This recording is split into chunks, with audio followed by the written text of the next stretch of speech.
kabiri ariko cyane kireba abantu bumvise ikiganiro cyabanje. Tugiye noneho kureba ubushize twarebeye hamwe ibijyanye n'ibintu by'ibanze bibi cyane abantu benshi bakunda gukora, bakanabikora bakabidefanda, yewe bakanabihagararaho bumva ko ari ibintu byiza, ariko akaba ari imico mibi igamije kubasubiza inyuma. Utaragize amahirwe yo kugikurikirana yakongera akakireba aho kiri, akagikurikirana, araza gusangamo amakuru. Ahasigaye tugiye kureba noneho ni ibiki bintu 10 abantu batera imbere bakora kuruta abandi. Ni iki bakora? Mbese ni iki dukora? Ni iki dukora kugira ngo tube turi aho turi kwerekeza aho turi, cyangwa se naho turi kwerekeza ni iki cyabaye? Ikintu cya mbere nuko habaho gutekereza kurenza uko umuntu abona ibintu. Dufite abantu twiganye, dufite abantu mwiganye, mufite abantu mwakoranye, ariko umuntu washinze uruganda, umuntu washinze business numwe muri mubo mukorana. Ntabwo tuvuga yuko abamwiganye bose ariko bigenda, oya, ariko nemeza ko umuntu watekereje, wagize imitekerereze yo kuvuga ngo reka turebe, mu cyongereza dukunda kuvuga ngo turebe mu buryo abandi bose batabonamo. Uwo muntu ni gutandukana n'abandi, ni nawe utera imbere kuruta abandi. Reka dutange urugero. Iyo tuvuze, cyangwa se nicyo twakita ngo ni exponential growth. Iyo tuvuze ngo umuntu umwe akora amasaha 3, undi agakora amasaha 4, byanze bikunze niba bose bari gukora ibyo bagomba gukora kandi bakabikora neza kandi bakabikora ku gihe, umwe wakoze amasaha 4 hari indi ntera agira iruta iya wa wundi. Umuntu ubyuka saa 1 agakora ibyo agomba gukora, n'undi akabyuka saa 11 nawe agakora ibyo agomba gukora neza, kandi akabikora agamije kugira ngo agere ku musaruro.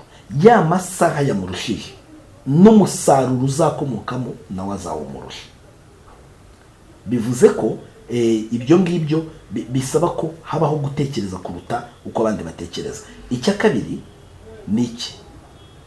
Icyo kintu cya mbere kireta kinjyana ku cya kabiri, nuko habaho kwipositioning. Muri ushobora kuba uri umukozi w'umu assistant, ukavuga ngo mu mwaka umwe ngiye gukora ngo mbe njye kuri iyi position, ndashaka kuba director w'ikigo, ndashaka kuba manager wa marketing department, ndashaka kuba head of operations, ndashaka kuba the director wa human resource, ndashaka kuba CEO, ndashaka kuba the best videographer, ndashaka kuba the best footballer, ndashaka kuba umukinnyi mwiza cyane, ndashaka kuba umu acteur muri filime runaka mwiza cyane. Donc hari position ashaka. Bwa mbere yatekereje inyuma y'abandi, ariko ikintu cyamutekereje inyuma y'abandi cyanamuteye kuvuga ngo ni iyihe position nshaka, ni hehe nshaka guhagarara. Kuko urumva umuntu ashobora gutekereza imbere y'abandi, ariko ya mbere yagera imbere akananirwa. Igikurikiraho ni iki? Nuko atekereza akavuga ngo ni uyu mwanya nshaka. Icya gatatu rero ni iki? Kumenya umwanya umuntu ashaka ntibihagije, ahubwo anamenya igihe bimusaba. Abantu bagiye batera imbere n'uyu munsi batera imbere, bigaragara ko iyo barimo bareba perspective y'ejo hazaza, bareba ibijya kure, bareba icyo bita long term plan. Ntabwo ba planning ibintu by'umunsi umwe, ntabwo bareba inyungu z'umunsi umwe, ahubwo bavuga ngo ejo tuzaba turi hehe. Nta nubwo yewe bareba bikunda, ahubwo baravuga ngo ni iki kintu ibi bintu bizangezaho mu gihe kizaza. Reka mvuga urugero. Areba ku muryango we, areba ku bana be, areba kuri famiye. Ibyo byose kubirebaho bimutera kujya kureba akavuga ngo ni gute ndi bukore intego z'igihe kirekire, ntazagiraho inyungu jyenyine, ahubwo abantu benshi cyane bazagiraho inyungu. Uwo muntu yagiye gutera imbere kuko atari we wirebagaho, atari n'igihe cye cyonyine yarebagaho, ujya no gusanga n'ibyo yakoze byaragize ingaruka no ku bandi. Ikindi birinda icyo bita kugabanya kwicuza. Uburyo bwo kugabanya kwicuza ni ubuhe? Kugira ngo ejo atazagwa mu mutego wo gukoresha amafaranga nabi, arateganya. Kugira ngo ejo atazagwa mu mutego wo kuba yarashoye muri business itazunguka, abanza agashaka amakuru. Kugira ngo ejo atazagwa mu mutego wo kuba yaragiye muri business iri gucibwa cyangwa se itemewe, arabanza akamenya amakuru, akamenya ibyemewe n'ibitemewe. Murumva biza gutuma bigabanya umubare wo kwicuza cyangwa se minimization of regret. No kugabanya ikigero cyo kwicuza. Ikindi nuko bariga. Kugira ngo utere imbere, wegere imbere, nuko wiga. Icyo bita learning special skills. Nukwiga. Urashaka kumenya kuba umutayeri mwiza, ujya kwiga kudoda. Urashaka kuba umufundi, ugomba kugira ubumenyi mu byo kubaka. Urashaka kuba wamaze kumenya yuko wenda real estate cyangwa se ibyerekeranye n'imyubakire birimo iterambere, bishobora kubonekamo aho wakura ubuzima bitewe n'urukundo ubikunda. Birasaba ngo ufate, wihanganire gufata. Twavuze ku cya kabiri cyo kureba, cya gatatu cyo kureba kure cyane, kureba kure. Icyo ngicyo ngezeho nuko upanga kuvuga ngo niki nkeneye kwiga. Ese tuvuge ndapostinze video ubushize ijyanye na negotiation cyangwa se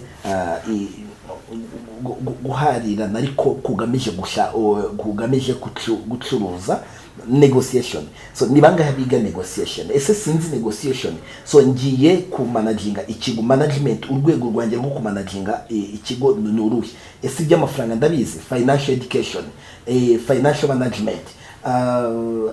Financial education na financial management ni ibintu bibiri bitandukanye.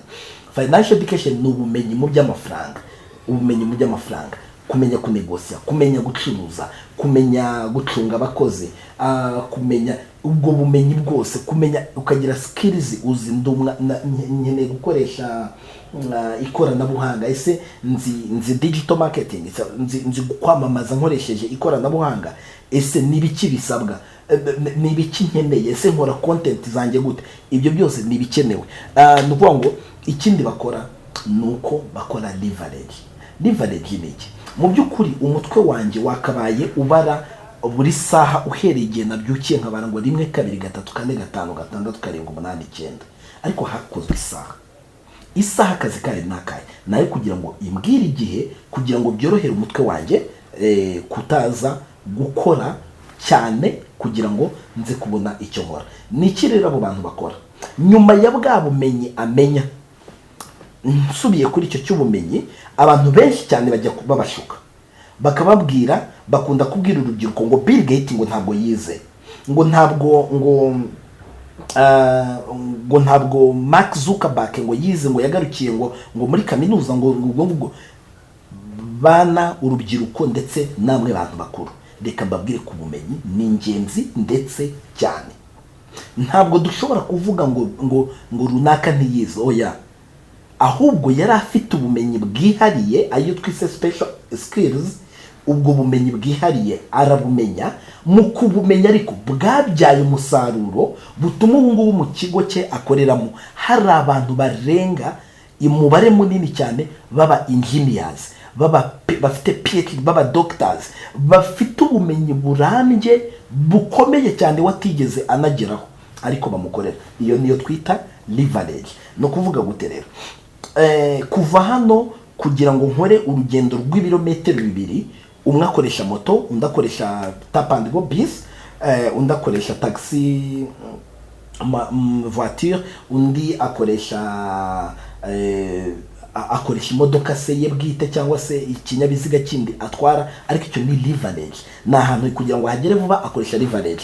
Iyo nkeneye umuntu, I use my phone, I leverage my phone kugira ngo nge mbashe kukubona. Ntabwo ari ngombwa ko nza gukoresha amaguru, ahubwo nkoresha telefone yanjye. Iyi telefone narayiguze kugira ngo ijye ibasha kumfasha kukugeraho. Nshobora kukwandikira ibaruwa, ariko kugira ngo ntaza kwandika ibaruwa hakabamo na risk, nkoresha message nkakoherereza message kuri telefone, cyangwa se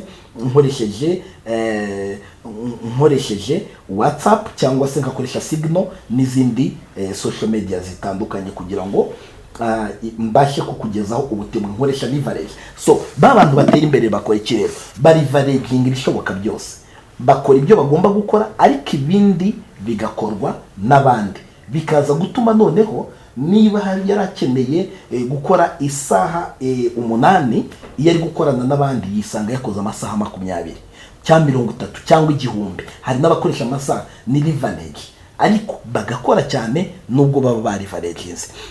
Ikindi nuko amafaranga menshi cyane ntabwo bayicarana, bakoresha amafaranga yabo bakayazigama, bakayongera mu buzima bwabo bwite.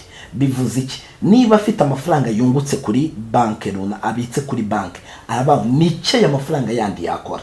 Bivuze iki? Ntabwo aguma muri ka kazi ngo akore gutyo gusa, akore bigarukira aho ngaho, ahubwo agenda nareba ibindi bintu yajya agenda ashoramo. Amafaranga yabo rero burya kenshi uzasanga ataba muri banki, ahubwo amafaranga yabo bagira ikintu bayashoramo, aricyo twita investment. Arunguka akongera agashora mu bindi, akunguka hano agashora mu bindi. Ikindi nuko bita ku muryango wabo cyane, nuko kugira ngo iterambere ry'umuntu rigende neza, nuko abana be bagubwa neza. Niba ari umudamu, umugabo wakagubwa neza, niba ari umugore, umugore we n'abana be bakagubwa neza, na famiye ye. Ntabwo bibagirwa famiye, bashobora kudakoresha famiye muri industry zabo cyangwa se mu nganda zabo, ariko ukaza gusanga wa mutungo wabo ugaruka mu muryango, bagasabana n'umuryango, bikaza gutuma buri gihugu bumwe no kubona ibyo yagezeho, akabibona, akabona abana biga, akabona abatera imbere, akabona bigenda neza. Ikindi rero cyanyuma navuga kimwe mu bintu byitonderwa cyane kugira ngo ugere kure, no kureba imisoro. Iyo utuye mu gihugu, igihugu kiguha amahirwe yo gukora, gituma iyi mihanda niyo iboneka, aya mazu araboneka, umutekano dufite uraboneka, amategeko n'amabwiriza bigakurikizwa, abo bose bifite ababikora. Kugira ngo babikore hatangwa imisoro. Bisaba iki rero? Kugira ngo ubashe kugira imikorere myiza, no kumenya ngo mu misoro nkorana nabo gute. Tuzaganira ku kindi kiganiro kivuga ku misoro ukwacyo, ariko ibyo bintu mvuze utagize amahirwe yo kubikurikira yasubiramo ikiganiro akabyumva, akamenya umumaro wabyo. Navuze ku bintu bigeze uko nabivuze, nuko gutekereza cyane, gutekereza kuruta abandi. Ndagira mbabwira ko atari impano gutekereza kuruta abandi, ahubwo ni icyemezo.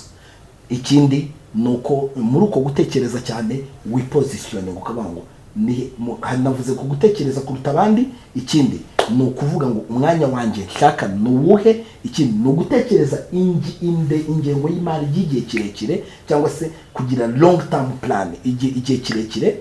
Ikindi kugabanya ibintu byose byazatuma ejo wicuza, kwicara ugatekereza, ukareba ibyo ugomba gukora n'ibyo utagomba gukora. Ikindi ni kwiga ni ingenzi.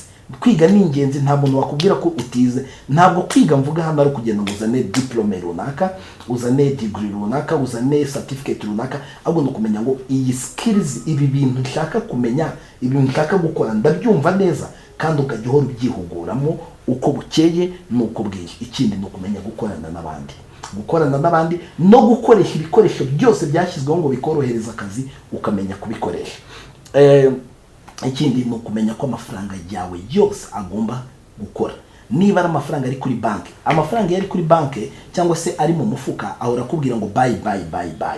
Ariko amafaranga iyo uyafashe ukayajyana ukajya kuyashora mu kintu runaka, ukayashora muri business yindi runaka, ukayagura asset, ukayagura ibikoresho runaka ariko bikenewe bishobora kwinjiza undi mutungo, ibyo bintu bikugirira umumaro cyane. Ntabwo ari privilege y'abantu bamwe, ahubwo ni icyemezo umuntu afata kandi akakigenderaho. Ikindi ni uko umutungo wawe wose ukora, famiye wawe yagomba kumvaho, ikawuryohamo, ikawishimamo, bakamenya yuko hari umuntu uri gukora. Birakunezeza cyane yuko nawe urishima kuri kubona umuryango wawe utera imbere, hashingiye yuko wagiye ubigiramo uruhare. Ikindi ni ukumenya kwitondera imisoro, ukamenya ngo ni gute, nubuhe buryo bwo kwishyura imisoro neza, ni iki nakora ngo nishyure imisoro neza, kandi waba utanafite n'ibikoresho cyangwa se ikoranabuhanga cyangwa se abantu bashoboye kugufasha kubara ibyo bintu. Ibi bintu mvuze biriyongera kuri ku byo nari navuze mu kiganiro cy'ubushize. Gusa tuzavuga ku kindi kiganiro kigendanye n'imisoro ndetse n'ibindi biganiro. Ni byiza ko ugira ukuntu ukomeza kwiga no kwihugura no gukurikirana ibiganiro bitandukanye kugira ngo tubashe gukora twese tugamije kujya mbere. Ikindi, ntabwo turi twenyine, n'umuntu ashobora gutanga inyunganizi ku biganiro nk'ibi ngibi dutanga. Murakoze kugeza igihe twongera kubonanira. Esdras Karekezi.